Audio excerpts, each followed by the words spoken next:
Hello mga kating, ating ulam for today, yan. Malakasang toge. Okay. Let's sisig.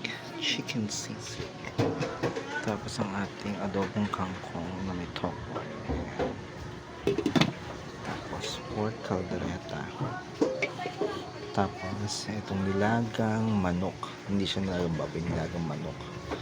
So, yan mga kating ating. Oo. Nilagang manok siya. So, ayan mga kating ating pork chutay. Itong adobong kangkong. Marami bumili itong adobong kangkong. So, ayan mga kating ating mga ulam muna. Kapanungin po tayo ko. Nasa 11 yun, 7 lang Monday dahil bukas at ang tikikan ng karinderya dito. So, ayun, ito muna tayo mga kating.